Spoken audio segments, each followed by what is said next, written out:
all-new Dr. Phil, accused of faking pregnancies. What happened after she stormed off stage? She allegedly faked her own death. Did she turn on her former friend? You say your daughter received a message that said you will pay for what your mom did. Plus, I was a victim of sextortion. she sent over 1,000 explicit pictures of herself. And you kept taking and seeing the pictures. Why? Let's do it. Have a good show, everybody. Here we go. This is a safe place to talk about hard things. Stand by. We'll count you down. Today's going to be a changing day in your life. 5, 4. I am not giving up on you.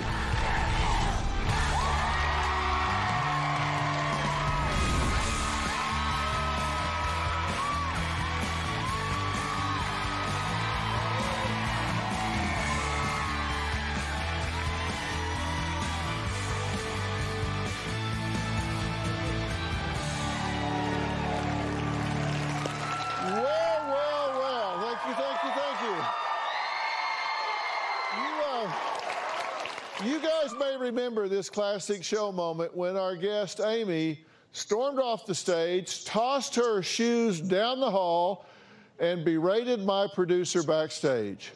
Now, she was here with her former friend, Courtney, who claimed Amy was a pathological liar who fabricated multiple pregnancies and babies' subsequent deaths.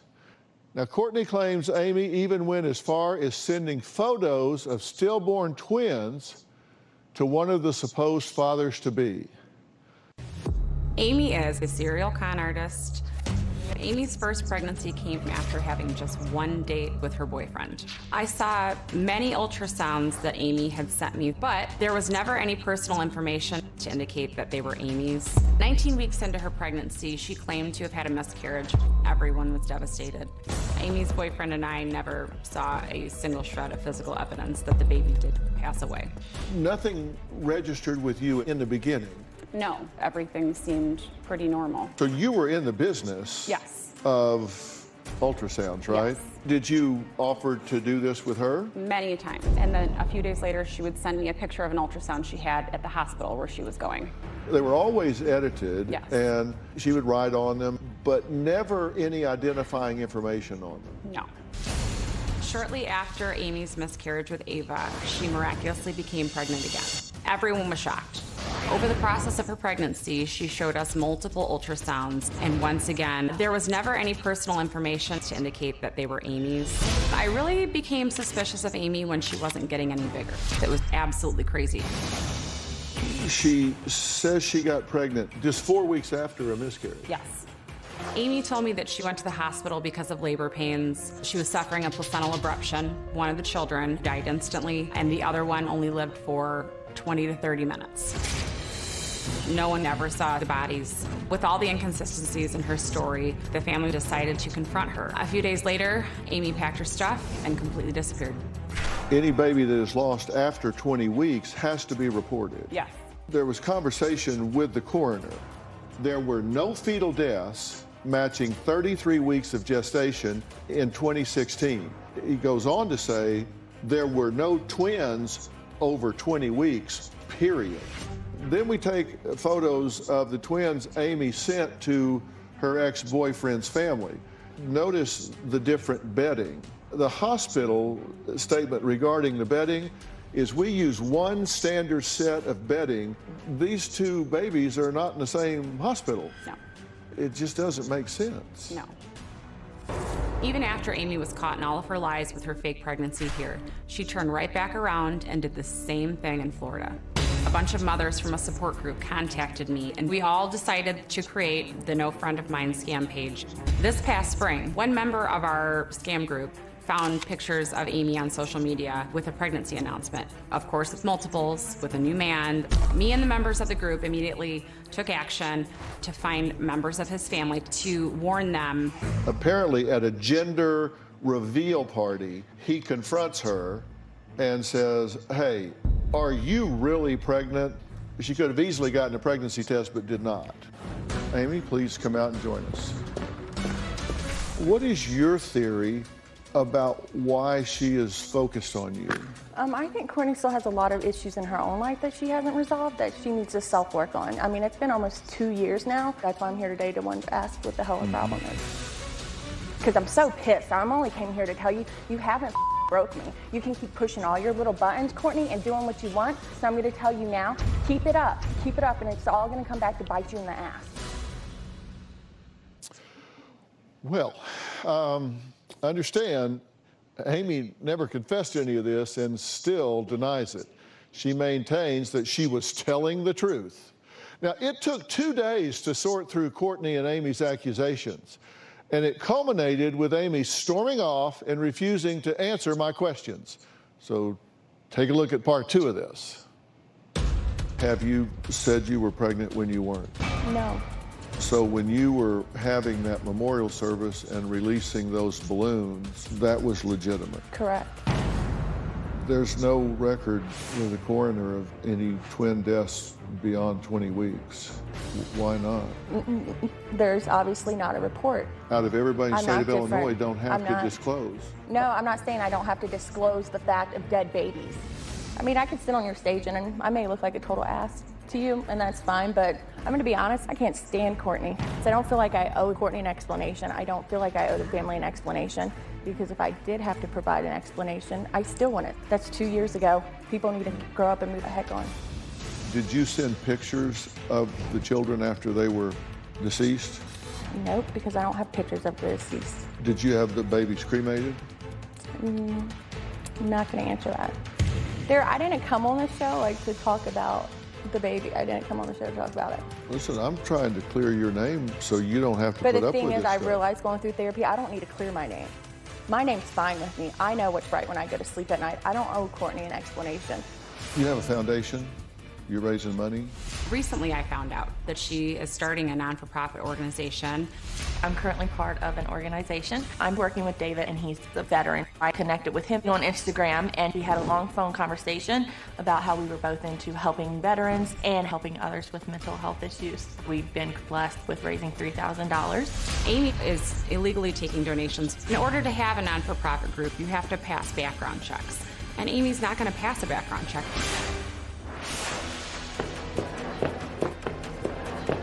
You can let me out this door right now. First of all, you better get your information straight. You guys falsified. You know what? That's fine, dude. That's fine. I'm telling you right now, Justin. What falsified? Falsified my ass. I'm telling you guys right now with your false. I came on this.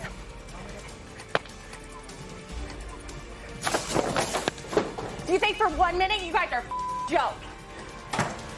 Where's my bag? Down the face. I want my phone and I want to go to the airport. I'm done. I'm done. You to.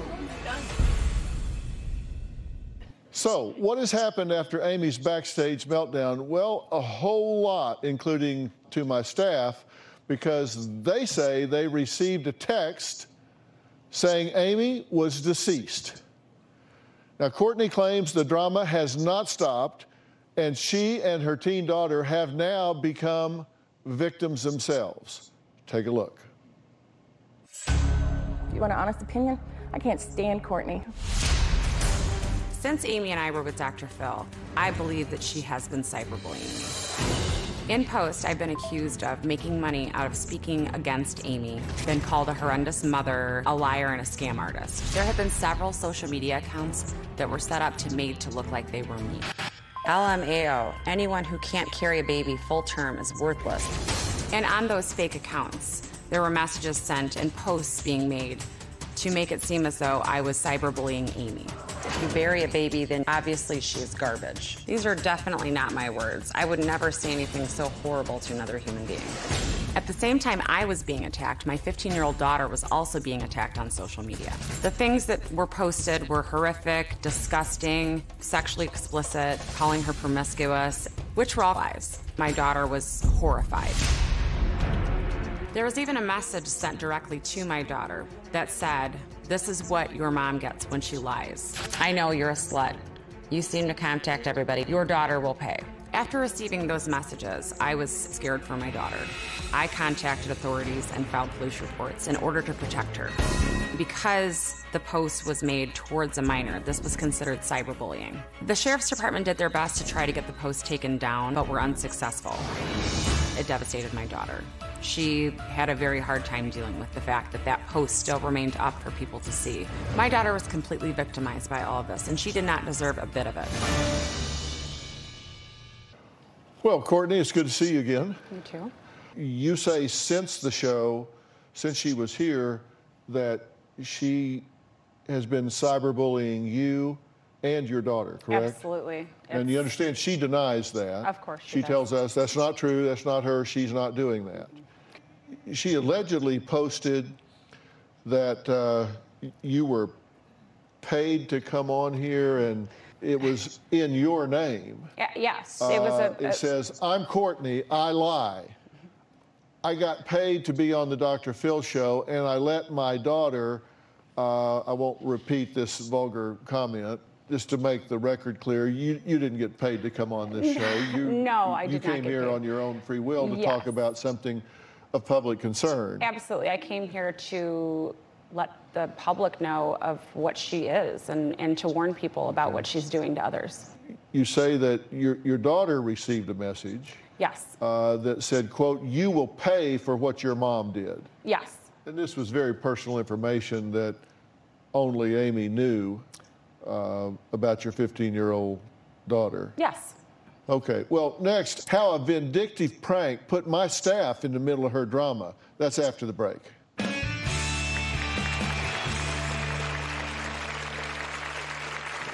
I was in a phone conversation with David, a member of the non-for-profit group that Amy was involved with. He received a message claiming that she had killed herself. Tonight at 10:37, Amy successfully committed overdose. May you burn in eternal hell. I didn't believe this for 1 minute. And later, she conducted her recorded interview over the phone. She even showed up at the airport. Well, when Amy was last here, she was being accused of faking pregnancies, faking baby deaths, and even sending photos of deceased twins to her friends and family. Now, Amy completely denied everything, completely. Said, not true, absolutely lies, not doing it. Now, after the show aired, we found out some great news about one of those allegedly deceased twins. When Amy spoke with Dr. Phil, she got caught in lie after lie. There's no record with the coroner of any twin deaths beyond 20 weeks. Why not? I don't owe an explanation. Not for this. One of the biggest lies that she had were her fake photos of the twins that allegedly died. Did you have the babies cremated? I'm not going to answer that. A few weeks later, I came in contact with the mother who actually owned the photo that Amy had sent us as a deceased twin. This mother was shocked when she saw clips from the Dr. Phil episode that showed her daughter being used as a picture of a deceased twin. Come to find out, this woman's child is alive. She was born around 32 weeks and she's perfectly healthy. I find it very disgusting and very disturbing that someone would do something like this. We actually have a statement from that mother, and it says, I knew Amy strictly through social media. We were friends on Facebook and Instagram. I was watching the episode and realized a picture of my daughter was used on the show as one of Amy's twin babies that had died. The photo of my daughter was in a private album. I believe Amy took my daughter's photo and used it as her own because she was friends with me on social media during this time. My daughter was 34 weeks old in the photo and is alive today and just had her 9th birthday. Here's what she looks like today.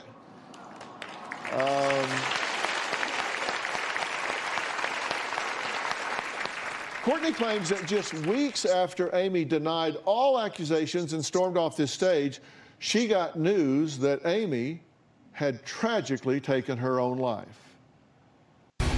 Shortly after Amy and I spoke with Dr. Phil, she allegedly faked her own death. It should come as no surprise to me because she's literally faked her own children's deaths. After the taping, I was in a phone conversation with David, a member of the non-for-profit group that Amy was involved with. As I was on the phone with David, he received a message from Amy's cell phone number from a family member claiming that she had killed herself. Tonight at 10:37, Amy successfully committed overdose. Courtney and the Dr. Phil show will be the reason I have to put Amy in the ground. May you burn in eternal hell. I didn't believe this for 1 minute. Because the non-for-profit is so serious about suicide prevention, they decided to call the local law enforcement in Amy's county to do a wellness check on her. They found Amy perfectly alive at her house. After they realized that Amy was alive, they ran her information and found out that she had an outstanding warrant in a nearby county, and then placed her under arrest. The drama that revolves around Amy is like a bad, made-for-TV movie. Okay, so Amy, thankfully, was not dead. Don't wish that on anybody. No. And somebody claimed she was. Yes. And claimed we were all responsible for that. And there's a text regarding her alleged suicide. It says, tonight at 10:37 p.m., Amy successfully committed overdoses. You, Courtney, and the Dr. Phil show will be the reason. Amy in the ground. May you burn in eternal hell. Don't call the cops to show up at my house. Then a member of the Dr. Phil staff here received this message. You and your show made Amy try to kill herself tonight. Leave us alone, you blank fools. Amy is on a respirator because of you. Do not contact us. You and the show are a joke. And the supervisor that handles that is Justin. When this message came in that Amy's on a respirator, Amy's killed herself, it's all your fault, what did the staff member come and say to you? And she ran in almost in tears into my office. I mean, I haven't ever seen her like that. And I said, what's wrong? And she showed me that text message. And so we immediately called David, who received the other text message, and he said, oh, you can calm down. I sent someone to do a wellness check, and she's fine, but she did get arrested. So, yeah. Now, David is the person that she was doing the fundraising. Yes, that was one of her partners in the nonprofit. For the veterans, right? Yes. Okay. And suicide was a huge cause for them, so that even rattled them to their core as well. I mean, that was scary for them. Yeah. So we decided to start checking on this. They decided to start checking on this.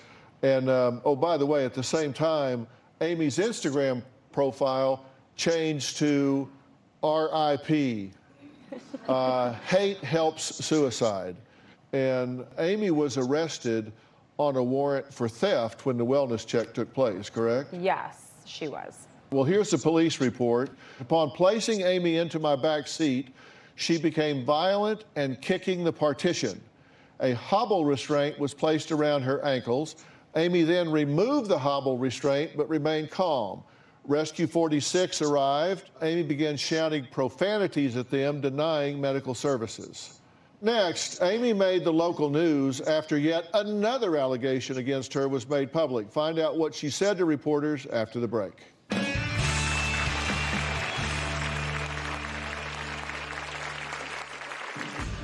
After the program aired, I received several messages from different people saying that Amy had scammed them as well. Dr. Phil did tell me to let it go. But me and the rest of the No Friend of Mine scam group don't want to watch another victim go through what we have went through. They need to know what Amy has done or is capable of doing. The non-for-profit group that Amy was involved with trusted Amy in helping them raise funds. We've been blessed with raising $3,000 so far for the org. Amy said in her own words on the show that she had received donations.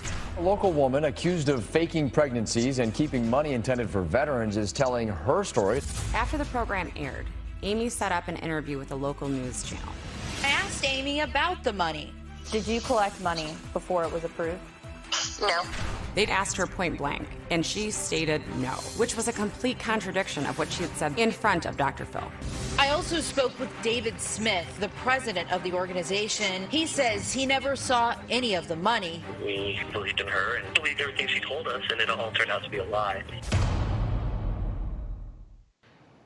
Well, we actually have a statement from the nonprofit, and it reads, as of October 23rd, 2017, Amy was relieved of her duties as Director of Business Development after misfortunate facts of her came to light in the national spotlight. That would be here, I guess. Amy claims to have solicited donation funds under our organization's name. The organization never saw any of the money, nor received any receipts for said donations. We apologize for any pain or damage Amy has caused anyone.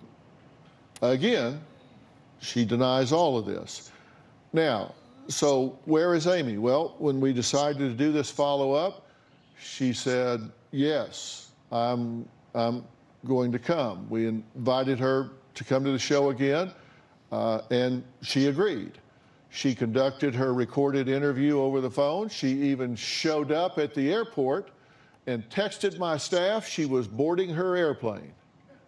So, Justin, what happened then? She changed her flight and flew somewhere else. On our ticket? Yes, we paid for a trip to a said location. She went to the airport, I'm here. Communicated all morning. She said, I boarded the plane, so just something clicked, and I said, you should probably, let's just check, because you never know. We called and said, oh yeah, no, she got on the plane, but it's not to Los Angeles. She went up to the counter and changed her flight. So up until she got on that plane, she's telling you she's coming here. Yeah, very receptive, answered our calls, did everything she needed to do. No problems. Then she texted producers saying she was sorry, but she had too much anxiety about coming back. Now, we've reached out to Amy several times since, but we've not received a response.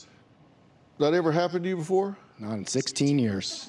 Not in 16 years. Okay. So that's not an allegation. You know that to be true. That's a fact. Yeah, that's a fact. Okay, now, let me talk to you for a second. Okay. When you were here before, I said, I totally get where you're coming from. You have someone that you know, and you feel like you needed to pop up and say, hey, by the way, if anybody's interested, I strongly believe this woman will lie about pregnancies and leverage men and try to do things, and I feel like I should say something about it, and you did. I said, I think it's time for you to stop short of being obsessed and move on with your life and get on. And you said, okay, but you didn't do that. I didn't. And here's part of it. After the show aired, I had, hundreds of messages. And then everything, I think, happened also with my daughter and me being attacked on social media. And I kind of went on the defensive because we were really close friends. She said when she was pregnant, she had cancer, and she talked about how, if she died before she gave birth or died during birth, that she wanted me to help raise her kids with the father. Like, that those were horrible things to lie about. I don't want to see anybody else go through that. You don't want to get to the point that this scar becomes your identity. Absolutely. And we're going to talk next about someone that really got victimized by being 14, being very vulnerable, very naive, and giving someone on the internet the benefit of the doubt and not knowing who they were talking about. It's a story every parent needs to hear. So listen with both ears after the break.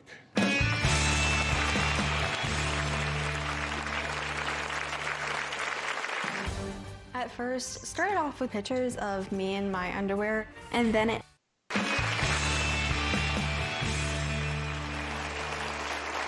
Katie was only 14 years old when she was blackmailed by a man, Mark, who she met on a popular social media app. Now, over the course of 4 months, this man threatened and manipulated her into sending him over 1,000 nude photos and videos of herself. Now, when Katie begged to stop sending them, she says this man threatened to rape her, post the photos online, and print them out to leave them at her neighbor's front door. Take a look. I would have never thought in a million years I would be a victim of sextortion. It all started when I was 14. I met a girl named Erin on an instant messaging app. She was around my age, around 15, 16 years old. At that time, I really had no friends and I was really desperate. At first, started off with normal conversations. Then Erin said if I sent her pictures of me in my underwear, she would send me gift cards to my favorite stores. Then it escalated to full-on pictures of me being nude and videos. I thought it was very strange, but I kept doing it because I was really desperate. I sent over 1,000 pictures and 20 videos. It completely spiraled out of control. She kept harassing me and I had no idea how to stop it. I hated myself and I was very depressed. I started cutting like every single week. I sent her a picture of my arm begging her to stop. She said she was sorry, but she needed more pictures. She would threaten to come to my house and post pictures on my door and my neighbors with all my personal information on it. I ended up trying to commit suicide because of what she was doing to me. The day I finally had the courage to block her, I received a message on the same app from a guy named Mark with my nude pictures and personal information. And he soon started using Erin's tactics, demanding more and more pictures. I sent almost 500 pictures to him and a couple videos to him. I felt extremely trapped. I felt like it was the end for me. Well, Katie's secret was finally revealed, but only when the FBI made a shocking visit to her home. A year after I finally blocked Mark and Erin, the FBI came to my house. The FBI told me that apparently Mark was doing this to other girls and they called the police. The FBI found him. They also found my pictures and all my personal information, and they knew immediately who I was. On top of all that, they told me that Mark and Erin were the same exact person the entire time. As I was listening in, I was utterly shocked. I just wanted to throw up. Because of this, she self-harmed, tried to commit suicide, and has even overdosed.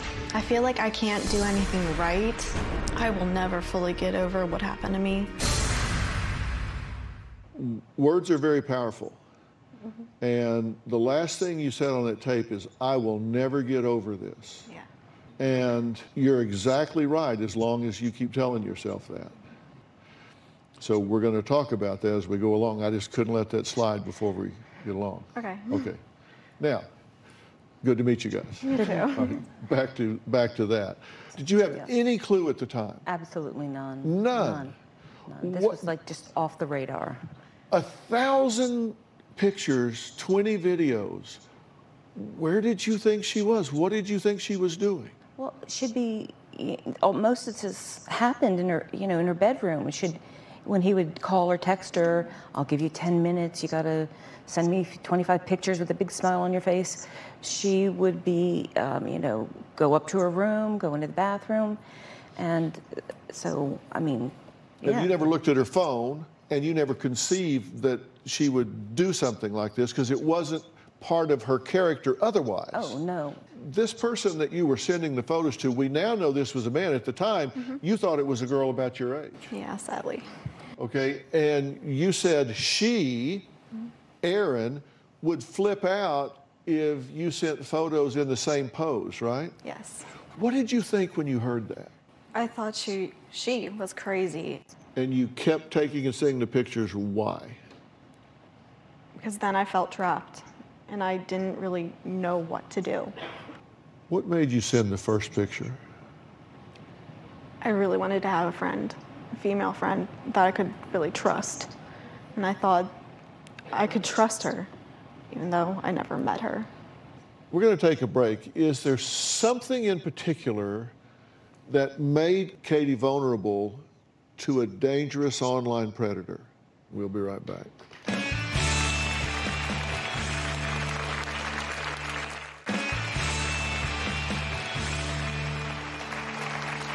Katie was only 14 years old when she fell prey to a dangerous online predator, but she's still struggling. So I've called in some reinforcements to help me here. Now, Mike Bayer is a very dear friend of mine. He's a life coach who is beloved by his clients.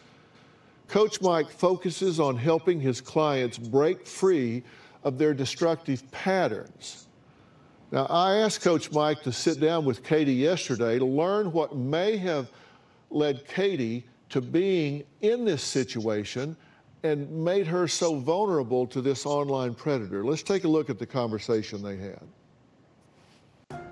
My name is Mike Bear. I'm a coach, and what I do is I help people find the freedom to be a better version of themselves. Usually traumatic events cause us to tell stories, and they hold us back. And I know you've had quite a few events that have happened. When do you think you were the happiest? Honestly, probably this time, like this year, being 19. How about during your childhood? I was never really happy during my childhood. Do you know where that comes from? Not really having any friends. I was a weird, boring girl who really wanted friends. I was never really proud of myself. Because ever since I was a little girl, I've always had a little weight to me, and I always saw everyone else as really skinny and really pretty. I never really saw myself as one of those girls. What are you feeling right now? That I'm a huge letdown. How would you describe your online person versus real life person? In real life, I would just always kind of be quiet, and online, I would just I could be sincere. They would accept me for who I was, and it felt amazing. There's a version of yourself that was going on the internet that was authentic to you. Mm-hmm. And then there was you in school, Mm-hmm. which wasn't authentic to you, that cared too much about what people thought about you. And what I'm trying to tap into is if you can be the same person all the time. Give me 5 things that you do love about yourself. I love that I love to clean. I love that I have a passion to help people. I really can't think of it. It's okay, you have 2. So we start with 2, then we get to 3. You deserve love. I like you and I just met you. Thank you.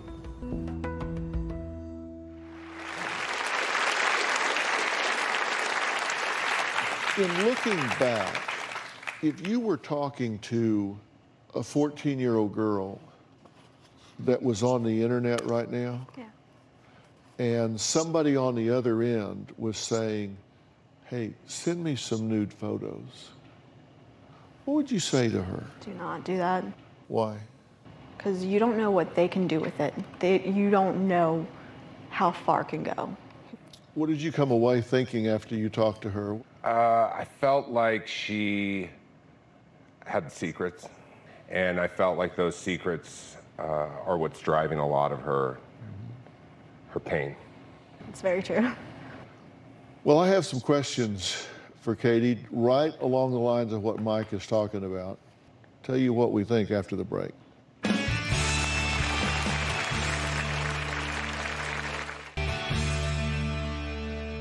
Mike says his sense from talking to you the other day is that you are burdened by a secret or secrets. Well, it's not really a secret anymore, but that Mark was the main reason I felt a lot of this doubt in myself. But you didn't feel good about you before you did that. Yeah. Were you aware that she had such self-esteem issues? I was. I didn't know the depth of them. I failed her in as I thought, this is just like normal teenage behavior. At 19, Mike says, tell me 5 good things about you. She struggled to get 2. I know, that broke my heart. I wrote some things down that you have said, and I wrote them down for you to see. This is your internal dialogue of just what you've said since you got out here. Mm-hmm. And you say to yourself that you are weird. You say to yourself that you are boring. You feel that you are desperate. You are lonely, and something has happened to you, and you're never going to get over it. Now, if that's your internal dialogue, tell me what the outcome is. Nothing positive. So you're programming yourself for failure. So if you don't change that, you're not going to change this. That's what's called cognitive behavior therapy. Cognitive behavior therapy is just a therapy where thoughts are treated as behaviors. You can change them. You have to change your internal dialogue. What was the first thing I said when you guys came out here? I said, words are powerful. And the first thing I said is, you finished your tape piece by saying, I'm never going to get over this. As long as you tell yourself that, you never will. You can get over this. I don't ever want you to forget it, but I want you to forgive yourself for the mistakes that you've made. I want you to choose a different internal dialogue, and I'm going to get you some help to do that. Thank you. I think that would be amazing. Thank you. Are you worthy of that?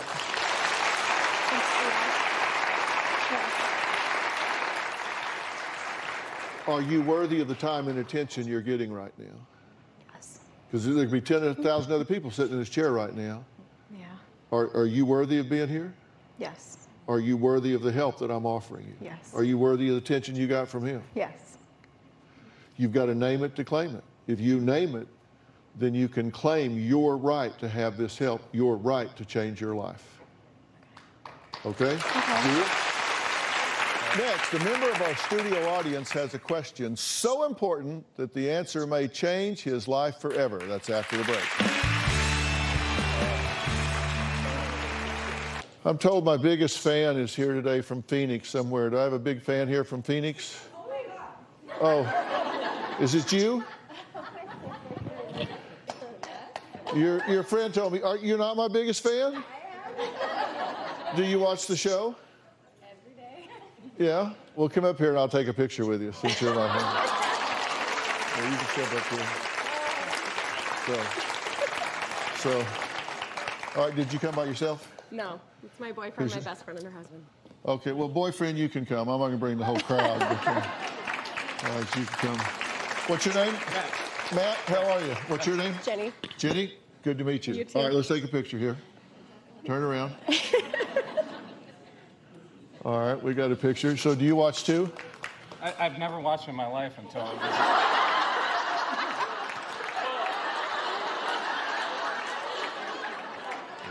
Until, you know, it would always be on.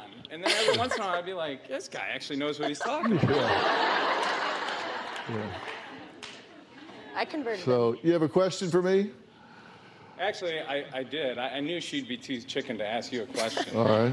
But the question's actually really for her. All right.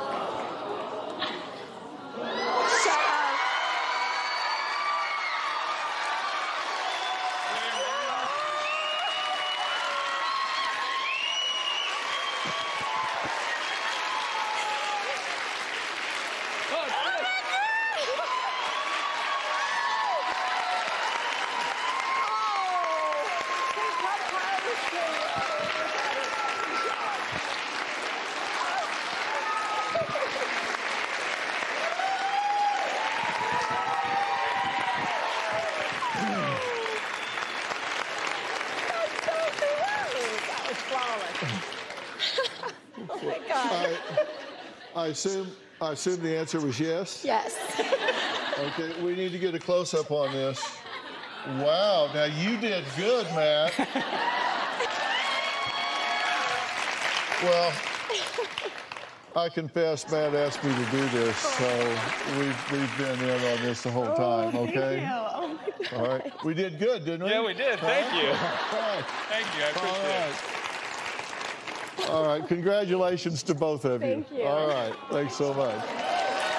All right.